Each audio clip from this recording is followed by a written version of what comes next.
Hello world, and we are back. My name's Kyle Fischl, and this is going to be episode 113 of my poker vlog. For this one, we have a very special return to the $1-3 $10 bomb pot meetup games in Orange City Racing and Card Club. Before I get into the hands, I have one quick announcement, and that is a new partnership and sponsor of the channel, that is ClubGG. Follow the link in the description below to join their Telegram, and for your first time deposit, they will give you a 20% bonus. That is free value that you cannot pass up on. Additionally, they offer $1,000 free rolls on Thursday. I will definitely be in those streets to practice my tournament ability in a fun and stress-free environment. The games on this app run 24/7, from micro stakes all the way up to 510, so it can easily accommodate anyone's stake preference. So if for some reason you can't make it to one of my 1-3 meetup games, I'm sure we can hang out on the virtual felt. And without further ado, let's roll the tape. Alright, so here we are. We arrive at Orange City Racing and Card Club. The parking lot is packed. They're excited for the meetup game. Max buy-in is $500, so that's what I buy in for. The very first hand we play is a Texas Hold'em double board bomb pot. Every player puts in $10, gets dealt 2 cards, and we have 2 different boards. Win both boards and you scoop. Win one, you get half. So on the very first shuffle, I have pocket aces. Definitely not what you expect when you have a bomb pot, especially a double board bomb pot, yet here we are. Top board comes 10-3-6 and bottom board comes ace-10-8. Great board for me. As I have the literal nuts on one board and an overpair on the other board, I'm definitely going to bet this. Plenty of single pair and even 2 pair on some boards can pay me off, so I definitely want to start building a pot with my exact holding. I bet $30 into the field. Only a single middle position player calls, so we are going heads up to 2 turn cards. Top turn card is the 5 of hearts, not my favorite. Bottom turn card pairs that board. It's an 8 of diamonds. Oh my God! Okay, it's happening. Everybody stay calm. What's the Everybody procedure, stay everyone? calm. What's the procedure? Stay calm. Now, when playing double board bomb pots, you definitely need to have a piece on both boards if you're going to bet. Putting in money when you're only hoping for half the pot at best is a pretty bad strategy, I would say. So the fact that with my exact holding, I'm guaranteed one board, as if my opponent somehow has pocket 8s, I'm going to win the other one. And the fact that my opponent could simply just have a 10 and be drawing pretty slim on both boards and pay off a $75 bet. The rivers come the jack of hearts and the jack of clubs. Now, similar to the turn, if my opponent has a jack or a 10, he's probably going to pay off a bet. Guaranteed one board minimum, so we're going to go for a very large sizing. It's the first hand. No one's going to believe me. I bet $210. And my opponent ends up folding 6-3. So 2 pair on one board and nothing on the other. I would say in general, it's definitely a bad idea to call when you're only hoping to win one board. Especially when I could have just like Jack 10, 2 pair on both boards and scoop it. Either way, we start out this session with a pretty big win. First bomb pot, 100% win rate. Next hand of note. The under the gun player raises to 15. I decide to 3-bet from middle position with Queen Jack offsuit. Didn't come to my own meetup game to knit it up, so we're definitely going to play a little bit aggressive here. And unfortunately for me, my opponent completely punishes me by going all in. My disappointment is immeasurable. And to that I would have to say, nice hand, sir. I cannot call.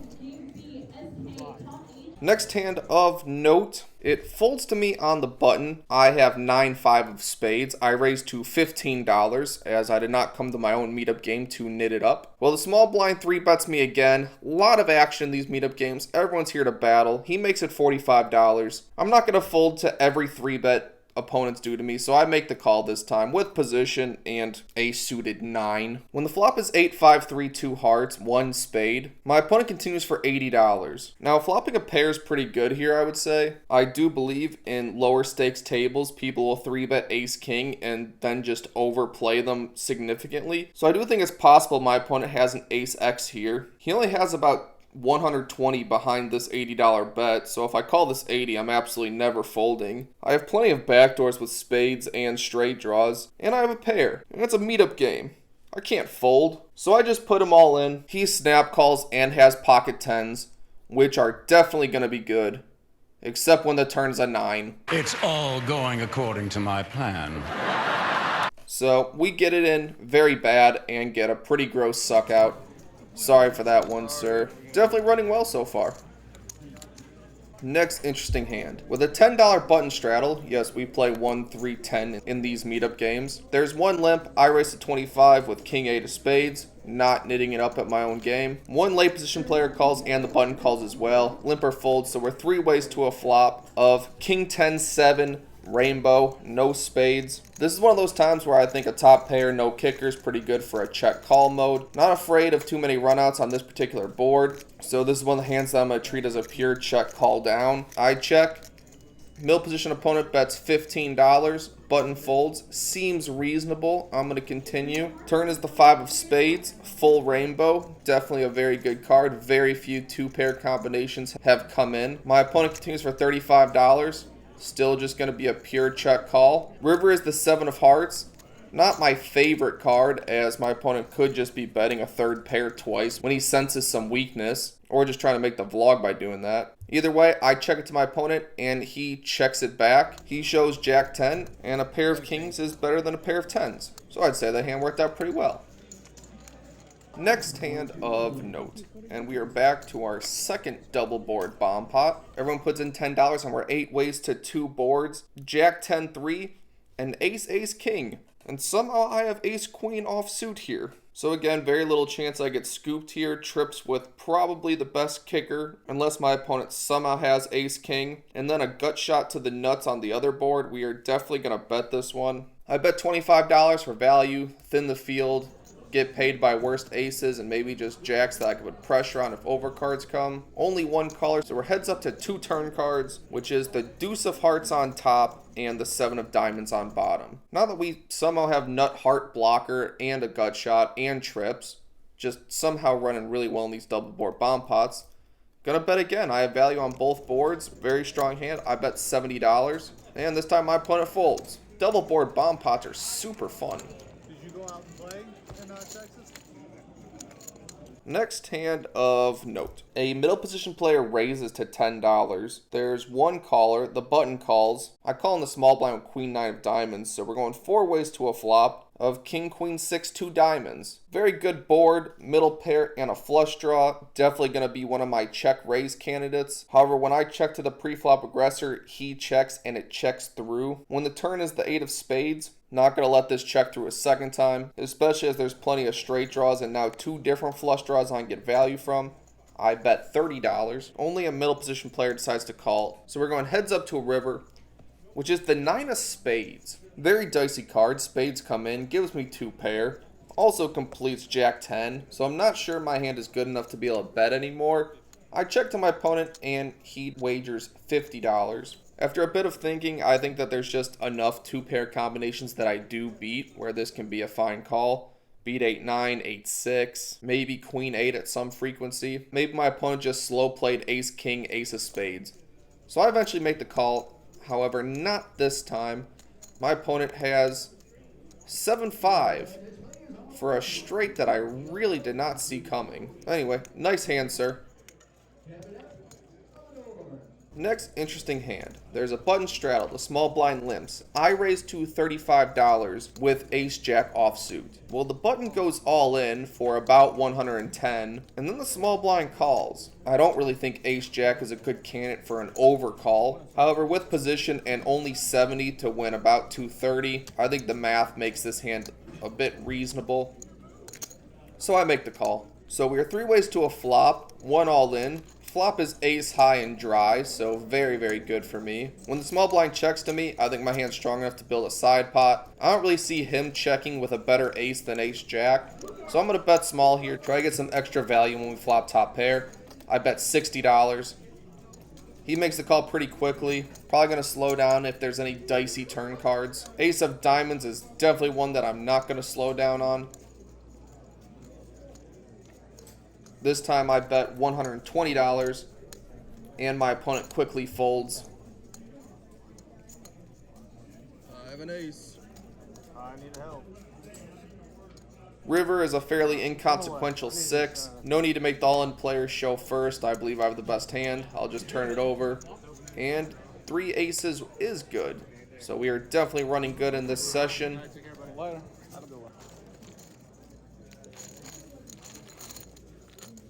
Kyle, we're busting the viewers. Never gonna want to come play again. Please take a moment and subscribe. The $500 buy-in has definitely grown to a substantial amount at this point in a $3 big blind game. Before the next hand of note, I button straddle to cut off limbs. Looking down at Queen 3 offsuit, as loose as I'm playing, I still can't justify raising with this one. And after I check my option, the flop comes 3-3-4. So the good thing is we flop trips. Bad thing is with one opponent who limped, there's no way I'm going to get any value from it. However, to my surprise, my opponent leads for $25. Overbets the pot. Cool. I guess I'll just call. Turn is a deuce. Now my opponent bets 50. Yeah, 2 big bets on a limped pot when we have trips and a good kicker. Feels pretty good. Suppose a hand like 6-3 and ace deuce may play the same way. Possibly 4-5. And I think all middling pocket pairs would play the exact same way and be drawing very, very thin. 7s, 8s, 9s, 10s may just limp and then blast off when they have an overpair. So when beating a substantial amount of hands, and opponent showing a lot of hand strength, I'm going to raise right now, 150, try to get stacks in. My opponent tanks for a long time before finally putting in a call. Let's see a safe river. River is deuce of diamonds. Pretty neutral, I'd say. If my opponent has ace deuce, I'm definitely getting it all. If my opponent has 5-6 for some reason, I sucked out pretty grossly on him. And if for some reason my opponent had ace 3 and we did not get it all in on the turn, then I also sucked out to a chop, so that's pretty good. My opponent only has about $110 left behind, and he does the betting for me. Fine. I'll do it myself. Leads all in. I'm definitely going to call. And my opponent had pocket kings. So when folded to him, my opponent limps. Cut off because he didn't want to raise and get no action with a hand as strong as pocket kings. But unlucky for him, the straddler special came through. Very unlucky for my opponent.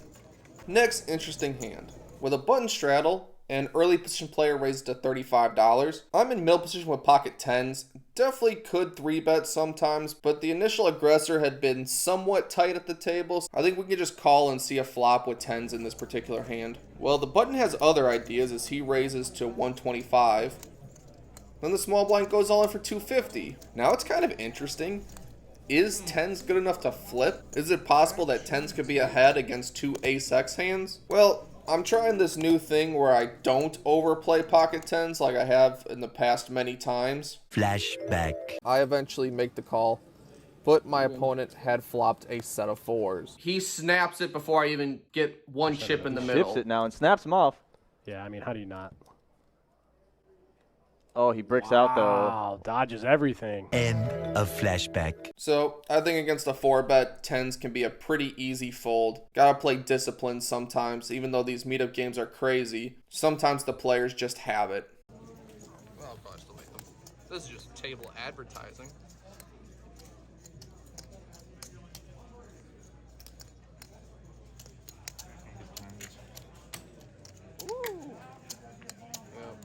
And to my fold, I am immediately punished with that 10 right there in the window. Players all in as pocket kings, so correct fold, disappointing result.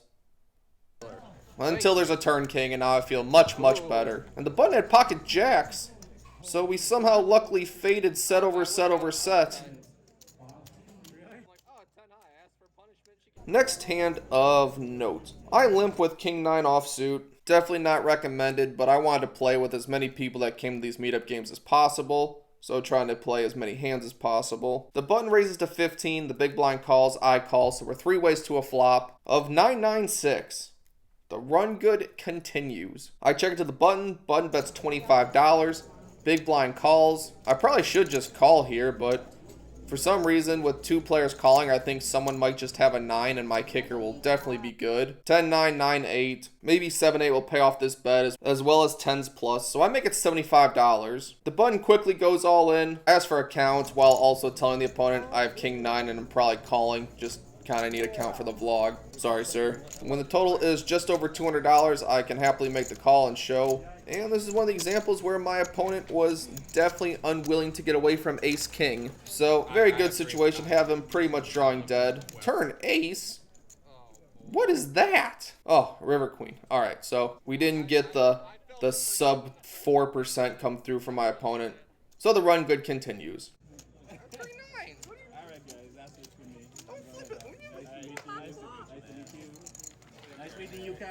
And the stack is growing again, getting bigger every update. Next hand of note. With one limp, I raised to $15 with pocket nines, the button calls, and then the small blind 3-bets to 50. Folds to me, I think position and nines versus a single 3-bet is a fine call. We can set mine pretty happily for this price, and we get to play in position. Button folds, so we're heads up to a flop of Jack 8-7, 2 spades. When my opponent continues for $45, I think this is actually quite a bad board for my opponent to c-bet on. This board definitely connects a lot better with a raised caller's range than a 3-better's range. And my exact hand double blocks the nuts, has backdoor spades, there's only one overcard. My image is quite good, I've only really showed down trips or better the entire day every time I raised. And since my opponent could easily just have ace king, ace queen, I think this is definitely a time to raise semi-bluff. So I make it $110. Additionally, this gives me the opportunity to have the betting lead. If my opponent decides to call, I can continue on spade, maybe a 6 or 5, but it does not come to that. My opponent folds. And I show, as I was pretty confident my opponent had ace king, so we add a little bit of spice to the repertoire, not just always betting the nuts. Next hand of note, and this one is relatively significant. With one limp, I limp pocket fives, definitely good enough to set mine. Don't really need to raise, especially while the $10 straddle's already out there. One late position player limps, button checks his options, so we're 4 ways to queen 5-3 all hearts. Love flopping a set, hate seeing 3 hearts out there. When it's checked to me, I think I can exercise 1 straight of pot control and check here. If a non-heart comes on the turn, I can happily start putting in as much money as possible. But on this street, it checks all the way through. Turn is the 4 of diamonds, and to this card, the small blind bets $20. I'd say he's the most likely one to have a flopped flush already. I could see small blind trying to check raise with a flopped flush against, you know, me, a very aggressive opponent, and several others tacked behind him. So I'm just going to call on this one. Hopefully I see a non-heart river and can reevaluate then. The river is the 3 of clubs. Beautiful, beautiful card. Pairing the board. Please have a flush, sir. My opponent bets $35. I think I have to go very big with this one. I think a flush is going to pay off no matter what, as it's really hard to have a full house here. And additionally, my opponent could have like 6, 7, ace, deuce, things like that. So The time for talking is over. It's time to push buttons. with so many strong hands that are possible out there, I raise to $125, and my opponent side calls with pocket 4s. He just called with an absolute pipping of a full house. I think 4s should be a raise 100% of the time. I could easily have a flush. I could easily have 3-4 or 3-5 where you still have the better full house, but really impressive, really tight call by my opponent, I would say. But we still get paid and we get the win, so we will take it.